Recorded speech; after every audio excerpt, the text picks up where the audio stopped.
Broadcasting from the business capital of the world, this is the Podcast Business News Network.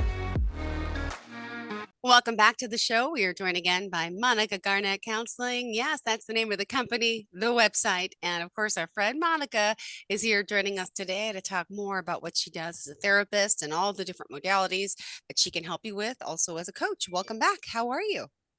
Pretty good. Happy Monday. It's definitely a Monday. So Monday, Manic Monday. Yes, Monday, yes, it is. How's Manic the weather Monday. where you are? Where you're in California, right? Yes. You know what? I haven't been outside yet, but when I looked out, it was a little cloudy. All right, all So right. We could use some clouds. another You guys are cloudy full of day. sunshine. Well, pleasure to have you. Absolutely. Let's just establish a little bit about yourself. Okay. Well, Monica Garnett with Garnett Counseling Services. And so our agency provides individual therapy, couples therapy, family therapy, soon to be groups. I'm excited about that. And life coaching. And so right now we have three therapists and a specialist for substance abuse. So we work with individuals with a wide range, anxiety, depression, life situations, life transitions, grief, um, and just goal setting, whether it's work, family, etc. So I Oh, said a lot in a mouthful. that's okay. That's okay. And just to establish the correct spelling of your name for the website. Yes, it's Garnett and counseling, COUN, excuse me, SELING.com. Awesome. What is on tap for us this Monday morning? What did you want to discuss? You know what, I was thinking, I talk a lot about feelings, feelings, feelings, feelings, feelings, and I hit upon thoughts, but not as much as I do feelings. And I think it's one of the reasons is because we're so in tuned of, what I feel, or you made me feel, or this made me feel. Not so much what this has caused me to think or what is my thought response, my thought pattern. So I wanted to just kind of dig in a little bit. And actually, this part, I'm a big fan of cognitive behavioral therapy, and which is also the acronym is CBT. And so the the precipice of cognitive behavior therapy is that you have a situation, and the situation can invoke a certain thought, the feeling, and then the action. But we all know this happens faster than that, So it's a lot of times it's really working on how to change things and think in a positive way, or even respond in a positive way, or a less stressful way. So I'm just going to kind of go through that process a little bit. And so kind of going back to what I was saying, the idea is something happens, I feel, you know, a car jumps out of nowhere, cuts me off. I'm mad. I'm angry, Yeah. you know. Um, my cat won't stop crying at night. I'm frustrated. That's kind of sort of my situation right now. But yeah, you know. What's wrong with the cat? I'm sorry. Um, he's picky about his food. So we're on a special diet and we don't like the diet food. So yeah, So he's it's been a little crying. bit of a lot. It's more like screaming. Sounds like a Oh my baby. gosh. Oh my, I'm Yeah. so sorry. All right. Okay. All right. Wow. Yeah, yeah. My sister will say this has gone on since he was a kitten. Before it was crying to play, or not crying to play, but I just know what you mean. Yep, yeah. yep. I've had cats. But Many. yeah. So that's my, I guess, my feeling. Okay. But if I use that as an example to really show what's happening, it's really a situation, what you're thinking, and the feeling that it invokes. So the situation is the cat doesn't like his food, so he's crying, and I'm thinking, please go to sleep so I can get sleep because I need to get up in the morning and I'm Mm-hmm. frustrated. That's the Mm-hmm. feeling. And so cognitive behavior therapy just focuses on that. And then when it's unhealthy, how do we change that around? And so I wanted to go before going into the full process, automatic thoughts. So, sometimes there's things that we just think of,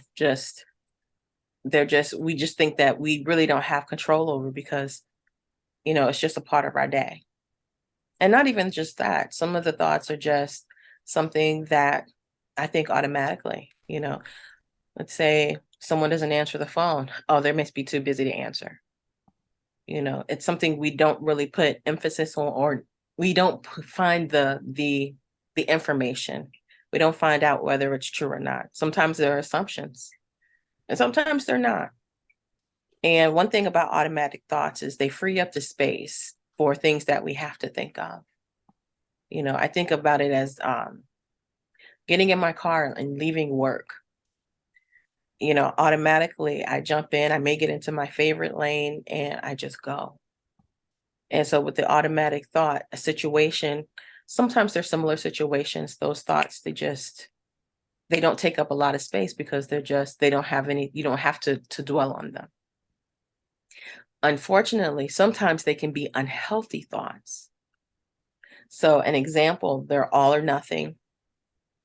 My all-time favorite, mind reading. Well, you must have felt that way because you didn't do this or whatever it is without finding the information. Mental filtering, discontinuing the positive. Another favorite is the should statements. I woulda, coulda, shoulda, and I threw in the what if. Mm-hmm. I think I had talked before about, I had a client who said, well, scientific fact states. And I was like, yeah, these are assumptions. They're not scientific fact. And they're not even factual. There has not been any evidence found to state that your assumptions are factual. So that was something that we had worked on. Emotional reasoning and labeling. And so going back to the all or nothing, I find that quite often as well. It's either it's this way or it's nothing. Either he brings me flowers or we're not going to be together. Mm-hmm. Either I get the promotion at the job or I'm quitting. Done that a few times myself. Mm-hmm. And so and so it's there, and sometimes they can be, like I said, they can be factual. And sometimes it's just, what? It's all or nothing. Either you're showing me everything or you're showing me nothing at all. Actually working with someone now, relationships, this comes up a lot with. Either he spends time, he'll spend time with me. He'll stop going to work and spend more time with me. And if he doesn't, then that means he doesn't care. And so where's the fact in that? Yeah.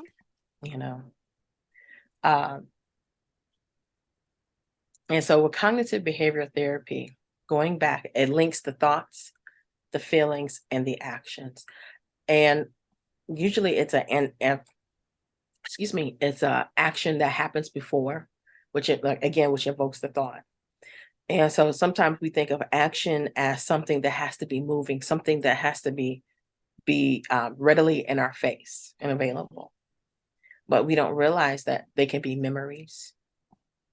They can be smells. Like I didn't grow up in Chicago. I left Chicago when I was 6. But I remember my grandparents used to take me to a specific candy store. And even at this, remember, like, age that I am now, whenever I smell that candy, it takes me all the way back to when I was a kid, an early kid, And so it doesn't have to be something that's active. And so, excuse me, I apologize. The other thing about California is with the weather, it's a lot of pollen. So I think we're along with the rest of the country, well, a lot of places, with experience the seasonal allergies. So I'm right there. And so the goal of cognitive behavior therapy is to link those actions, the thoughts, the feelings, the thinking, the feelings, and the actions. Another goal is to identify and challenge irrational thoughts. Yep. Those irrational thoughts that are listed earlier. Mm-hmm. And then also help the individual change in thinking patterns and behaviors. So one of the things that some therapists will talk about is cognitive restructuring. And so I remember once I was asked, so cognitive restructuring, does that mean you're just going inside of my head and just taking out the thoughts? And so for me, imagery is everything. I'm a cartoon baby. Ah, So, so I was just thinking of a hand reaching in someone's head and pulling out the thoughts, and it said, no, it's more working from the inside out. yeah. And so one of my one of the things to look at, one of the first steps is to identify the irrational thoughts. What thoughts are problematic for me? Are they the woulda, the coulda, shouldas, or the what ifs? Because a lot of times those get swept under the rug. Is it the all or nothing thinking? Is it all the other irrational thoughts? And then also, where is it coming from? And so me personally, I love thought records. Absolutely. My clients, I sometimes may bombard them with homework. So one of my favorite thought records is called the daily mood chart. And with the daily mood chart, they're to identify the situation, the thought, the feeling. Some daily mood charts they look at those three, and then they look at, okay, so what actually happened after that, and how could I have changed it? Wow. I personally, in addition to the in addition to the thoughts, the action, the situation, the thoughts, and the feelings, I like to look at what are you feeling in your body as well. Because sometimes our body will tell us, sometimes it's a little harder to catch in the moment, but we can catch what our body tells us. So for instance, if I'm feeling anxious or I'm worried about a certain situation, I may get a headache. No. Or if I'm feeling threatened, my hands may start to sweat. Yeah. And sometimes it's harder for that person to say, oh, you know what? Oh my gosh, I'm worried about this situation. I'm worried about my bills. Sometimes it's easier to say, oh, you know what? I have a headache. What's going on here? And so then I've added, instead of adding, my daily mood charts, they change. So after adding that part, then I add, okay, what I'm feeling, is it true? And is it mine? And I love the true part, because our thoughts and our feelings, a lot of times they're valid, but without proof, that's where the truth stops.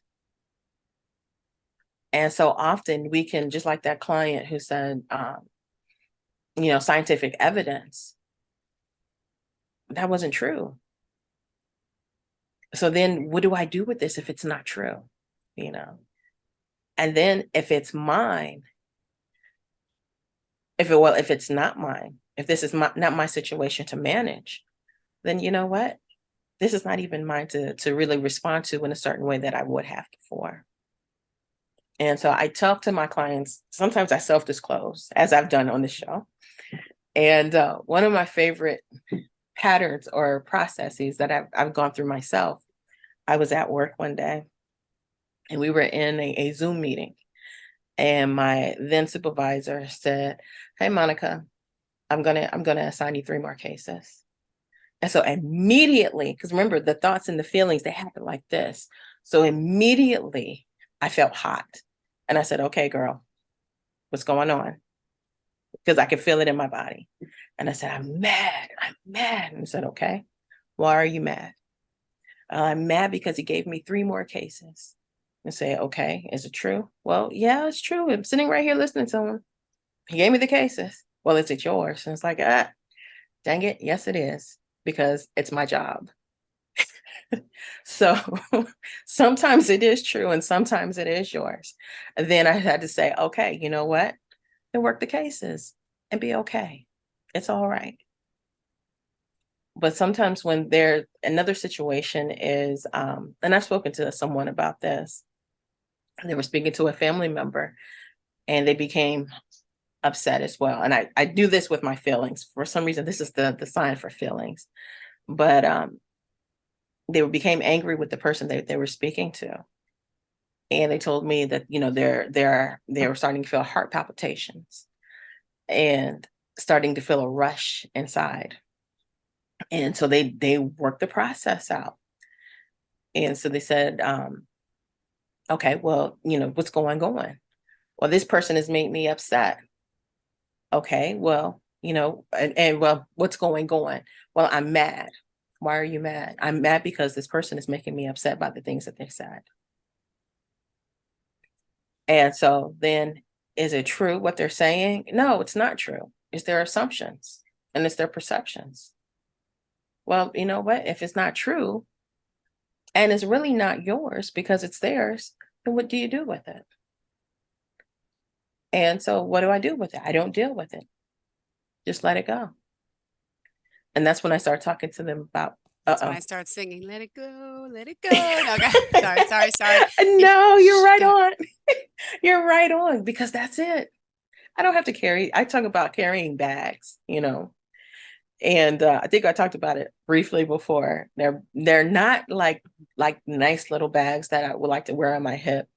And I'm a bag person. I love bags, but their bags are crap.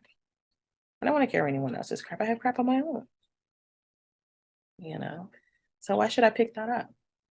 And so that's when I emotionally let it go. And then sometimes physically, you know what? I gotta go, or I remove myself from the situation so I don't pick it up. And that's one of the things that we talk about as well with the clients. So yeah. But another thing with cognitive restructuring is Socratic questioning.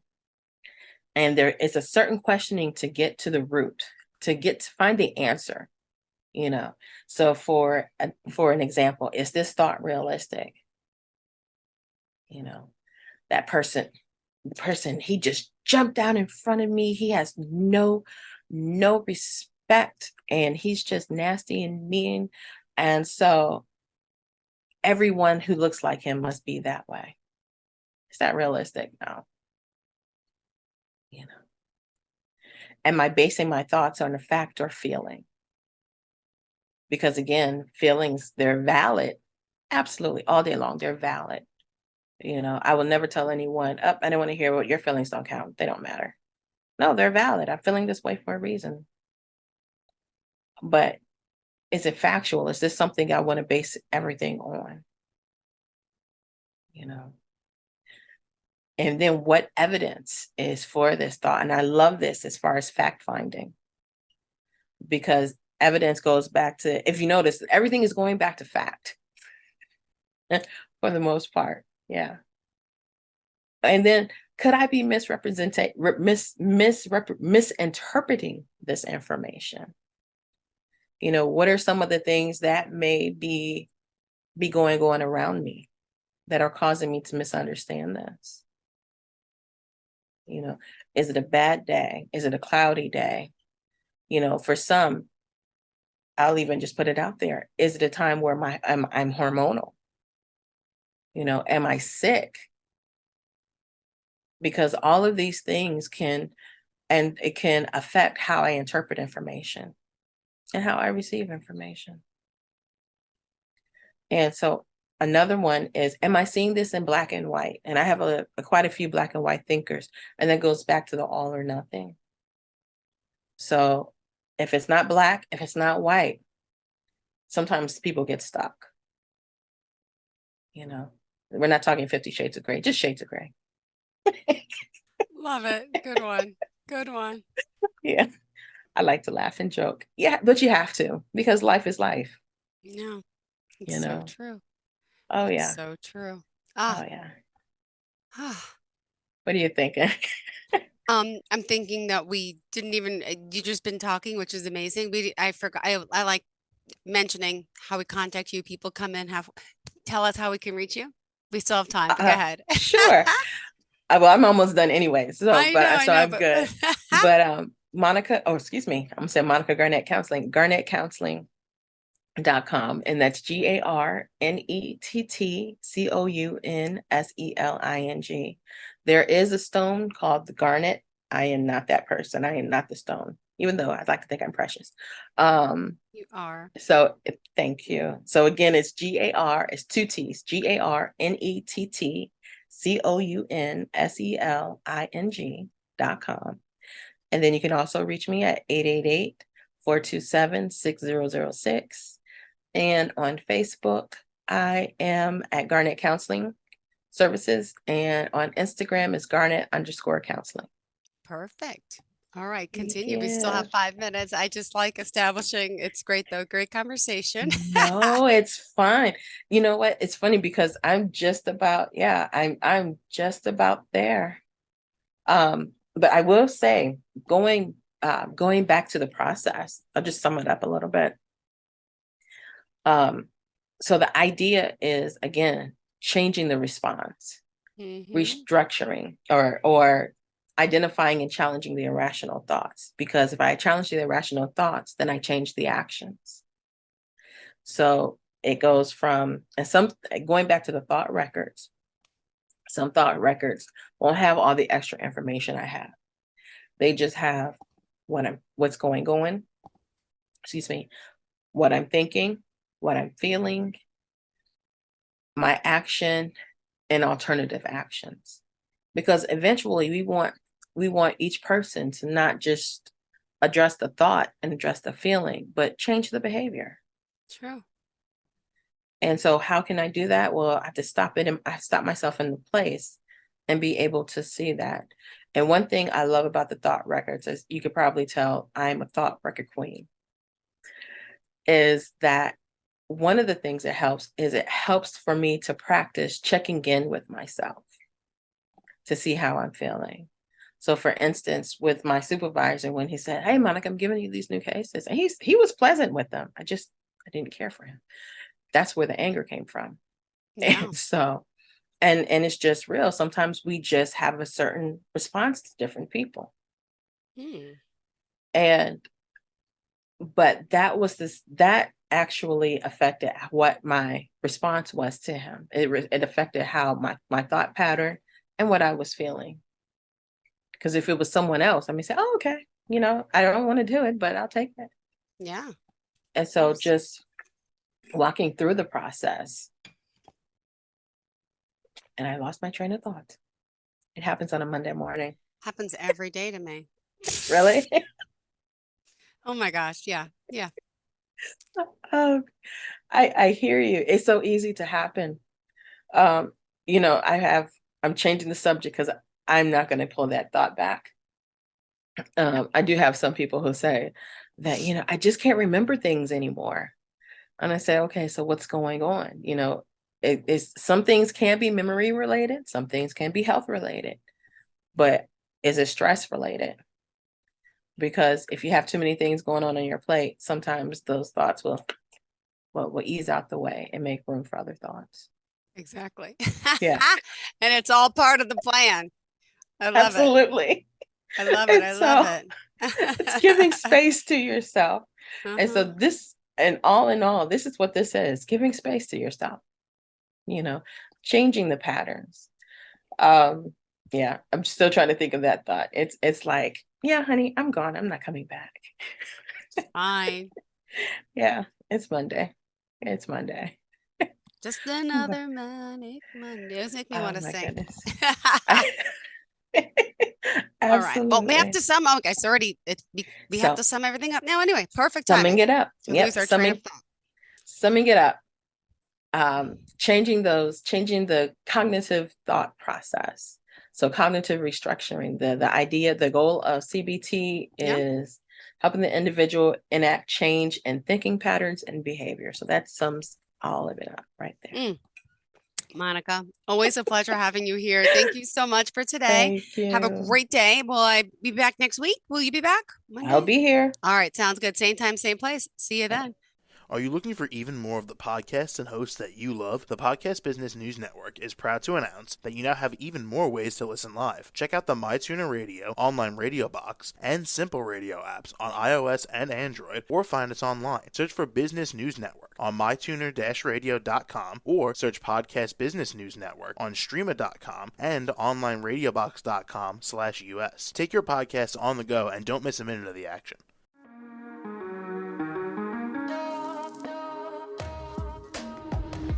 Broadcasting from the business capital of the world, this is the Podcast Business News Network. For nearly 2,000 severely injured veterans, everyday life has become filled with barriers. Day-to-day simple tasks can become pretty daunting. I have to carry my chair up 2 flights of steps or have somebody do it for me. What scares me the most is just the falling. When I'm struggling with my house, I think, to have that one great barrier just knocked down, it's crucial. Home for Our Troops is a wonderful nonprofit that builds a mortgage-free, fully adaptive, handicap-accessible house. And there's no catch. It'll be our very first home that we've ever owned. This is a game changer. This is where your life begins again. We need you to join us in completing this important mission. Please visit hfotusa.org and help build homes and rebuild lives. Because of you, everything's going to be okay.